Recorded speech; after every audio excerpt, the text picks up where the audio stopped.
day everyone, my name is Arden Junior G. Apit and I am here to discuss to you about Abraham Darby life. Abraham Darby was born in August 14, 1678 and the son of locksmith. He was known as the person who made the iron in the process of blast furnace in the way of coal or coke. Instead of charcoal, since charcoal is expensive and hard to find. So Abraham Darby was a great influencer in the industrial evolution or the industrial industry, and he was died in the age of 38 in March 8, 1770. Good day to each and everyone. My name is Rex J. Makamuntok and my topic is about industry evolution of metalworking. So, Terry Breley, English metallurgist, stainless steel inventor in 1913. So, gamit yung stainless sa ato kay halos kagamitan na to sa atong kusina is stainless o mga other nga gamitan sa stainless. And Charles Martin Hall, American modern inventor and chemist, founder of ecumenical aluminum. Siya ang nag-evolve sa aluminum. Kay sa una, ang aluminum is mahal kayo, dili basta-basta ma-afford. Tapos pag abot ni Charles Martin Hall, iyang evolution. Di mo niya nga mas barato o mas high quality ang aluminum. Unang daghan kayo ang nakagamit na karon sa aluminum. Ginagamit na siya sa mga sakyanan o sa mga eroplano. And next is Robert Forrester Muswit, British metallurgist, England inventor of tungsten alloy steel. So, ang na evolution niya is dili normal nga puthaw is high quality pa sa metal. Morning ginagamit sa mga tools, mga cutting tools nga dili basta-basta mabali o maputol o masiba. Good day everyone, my name is Normasol Elremelete. My report is common hand tools in metalworking. So there's type of tools, drills, hacksaw, and grinder. Number one is drills. It's commonly used to make holes to wood and metals. Generally depends on the drill bits category, whether for metal or woods. Hacksaw can be used to cut and shape through the metal object, whether tube metal or iron metal. Grinder. The use of grinder is used to commonly categorize in three uses, namely grinding, cutting, and polishing. Good day everyone, I'm Gina Witin. My topic is common equipment of metalworking.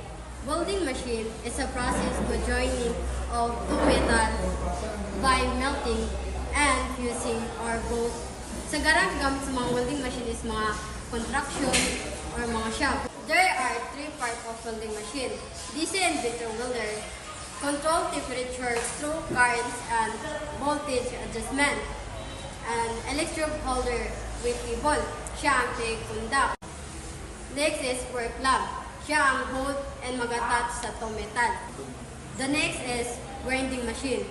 Grinding machine is a tool to shape or circuit or smooth ang materials.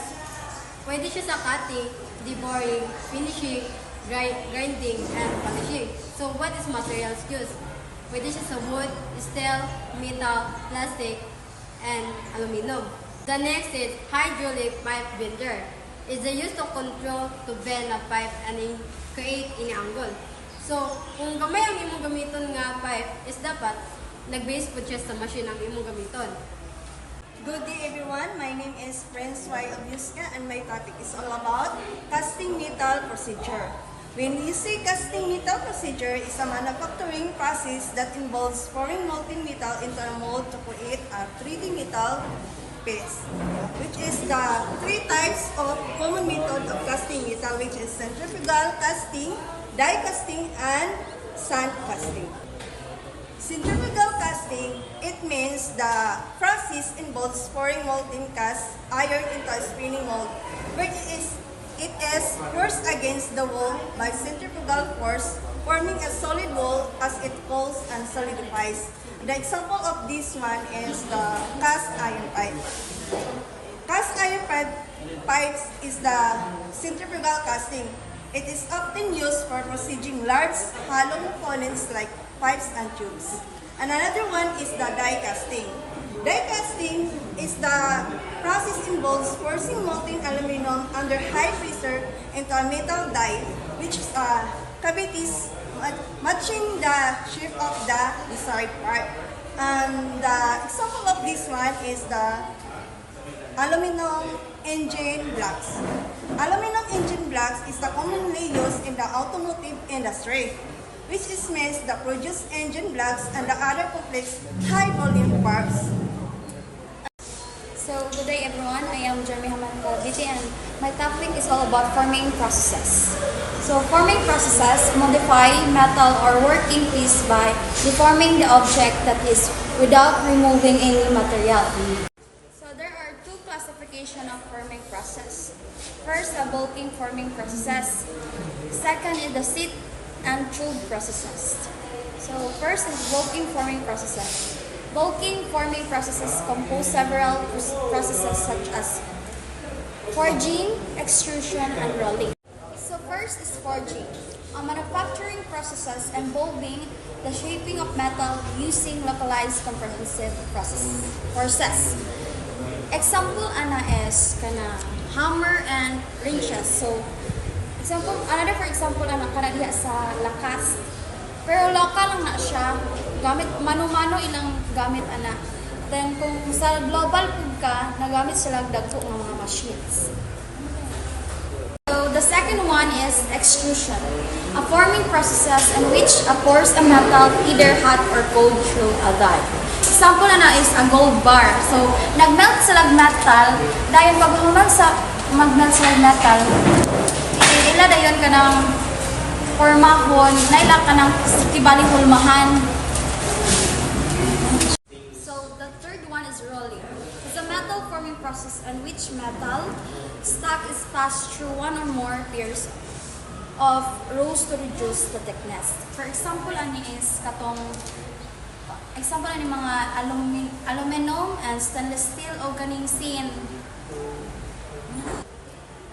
Okay, good day everyone. I am Maria Liza T. Salvador and this is my part of our topic, which is the sheet and tube forming process, namely bending, deep drawing, planishing, and tube bending. Okay, bending is a process that involves the shaping metals to a predetermined shape by applying force to it. So, no kanang ang bending is kanang bitong like for example kanang bitaw yung bintana bitaw di ba kanang gipangbawog ng kabilya dana. So, muna siya, ang gigamit na niya pang pangbawog or pang pa-shape is mao ang bending kanang gagmay nga kanang metals ba. And then the next one is deep drawing. Is a sheet metal forming process in which a sheet metal blank is readily drawn into a forming die by the machine action of a punch. So, ang example na ko doon niya is kana bitong kaldirin metal man po na siya muna siya kaning deep drawing pwede ni siya gamiton nga pang-shape ana nga kanang pang-shape nga kanang metal. Okay, the next one is planishing. Is a metal working technique that involves planishing the surface of sheet metal by finely shaping and smoothing it. So, ang kaning planishing is pang-smooth niya sa metal bitaw nga kanang dili kay siya smooth pag bitaw kanang garang-garang bitaw siya na siya dili kay siya kanang hamis. Muni siya ang gamiton para pang pa-smooth sa planishing. And the last one is tube bending. Coining is a form of precision stamping in which a workpiece is subjected to a sufficiently high stress to induce plastic flow on the surface of the material. So, no, this is a process of kanang mo ni ang process sa kanang pagbawog sa kanang mga dagko bitaw matuba mo ni siya ang ginagamit nga kuan nga kanang tools basta machine. So good day everyone, my name is Carla G. Cupra and my topic for our report is about cutting processes. So there are 3 cutting processes which is milling metals, threading, and grinding. So first let's discuss what is milling metals. So milling metals is a process being used to contrast a various feature consisting in holes, cavities, threads, and surfaces to be drilled or tapped. When we say milling metals, it is a machine nga mo'y nagabuho sa usa ka metals aron masudlan pa siya og another metals. So the second one, cutting processes, is threading metals. So threading metals is a process method used to create helical grooves on metal surfaces, enabling them to be fastened to another workpiece with similar threads. So when we say threading metals is, na siya marag pagka-similar sa milling, pero ang threading lang is kanang ginabuhuan gihapon ang usa ka metal nga mo'y parehas ka size sa another ka workpiece bud nga metal aron masulod siya dito. So the last one is grinding metals. So grinding metals is a process used in various industry to shape, cut, refine metal workpieces. So when we say grinding, so in short, nagakat siya sa metals and also nagapasino po. A pleasant day to each and everyone. So I am Marjin C. Dulagar. So my topic is all about joining process. So joining process is a method of making a temporary and permanently join a 2 or more solid materials to make it single unit. So here are some machine that we can use for joining process. So first is welding machine. So welding machine is a process of joining the 2 metal by melting and fusing or both. So si welding machine is kanang bali siya ang gatunaw sa welding rod, which is ang welding rod natunaw siya gikan sa welding machine nga maoy magamit para ma-join ang duha ka solid materials. Okay, so the next one is brazing. Brazing, it is a joining process that uses a feller metal into the joint. So kani siya, like, joining process dyan na siya, pero nagipon siya kalahian sa welding machine. Di ba ang welding machine is nagikan sa welding machine ang kainit para ang welding rod, which is mahilis para maoy maka-join sa duha ka metal. Ang brazing, maoni siya, magamit siya og feller metal, pero naa siya kaugalingon nga heater para ang katong feller metal matunaw o maupod bali ang maka-join sa duha ka solid materials. Okay, so the third one is soldering. Soldering is a joining process that uses a low melting point filler. So ang soldering is usually kanang ginagamit niyo siya sa kanang mga ginagmay lang bitaw, which is example is mga wires or mga motherboards. So the last is riveting. It's a permanent process that join materials by inserting a deforming metal pin or rivet nail. So ang kaning riveting is dili na siya kanang like usually magamit og kanang mga machines. Kini siya is more on labor. So kani siya imong duha ka solid materials is imo ra siyang like buuan mo sa sakto nga fit dito sa imong riveting nails nga gamiton. So ang katong riveting nails imo to siyang ibutang dito sa imong gibuhuan nga solid materials, diyan man na din siya ang permanently nga maghawid sa or mag-join sa duha ka solid material. So that is my part. Good day each and everyone. My name is Shamay J. Concha. My topic is all about the 3 safety precaution procedure in metalworking. So first, we have proper use of PPE. Second is fire safety. And third, we have keep work area organized. So first, proper use of PPE. So we have eye protection, hearing protection, thick gloves, safety shoes, and the hard hat. So the second is the fire safety. So what do you do in case of a fire? So first, evacuate to the safe area and do not stay in the closed room. Second, use wet cloth or stay low below to the smoke to escape. So third one, do not use the lift in case of the fire. And know the stop, drop rule techniques. Follow apartment-specific emergency procedures following familiar techniques. Then support evacuation of children, elderly, and persons with special needs. Keep work area organized. So workplace safety tips. So follow safety procedures. Don't take shortcuts. keep a clean and organized work area, know the emergency exit location, and have emergency plan procedure, then be alert on the job, then get first aid training, take regular breaks, be vigilant, immediately report incidents. So that's all to my report. Thank you. So let's talk about what is density. So density is a matter. So we don't know what is matter. Matter contains matter is anything that has mass and occupies spaces. So what is particularly contains the density? So density contains a mass and volume. So this is the compounded parts of density. If we mix mass and volume, we could get the density. So we have a formula solution equation. So density has a triangle formula that should be followed. We have the mass and volume, then the density. So by following this stuff, we will learn how to do or be guided on solving in density. So as you can see here, we have the number one problem. Mrs. Christine Brown bought 27 kilogram and a sheet that contains 188 centimeter length and 108 centimeter wide. But the question is, her husband wondered, what is the density of the metal sheets? So by doing this equation, we must take note 27.6 is the mass and the 108 and 88 centimeter was the volume. So in this problem, we are looking for the density. So we have the formula. So the value of this mass is 27.6 kilogram.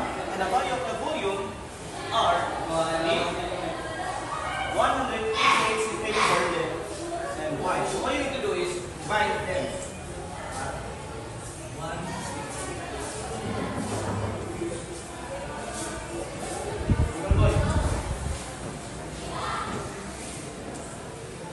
Since we got the value on the math rule, every numbers that contains parentheses are the priorities. So if we times this, we need to reconvert the value of kilograms turn into grams. So the value of grams would be the 27,600 grams divided by the value of volume. 20. Now, if we want to get the value of density, we need to divide these value numbers. So if you go to divide this both values, you will get the value of density. And the answer is the 1,350 density. So the density value of the metal sheets is the 1,380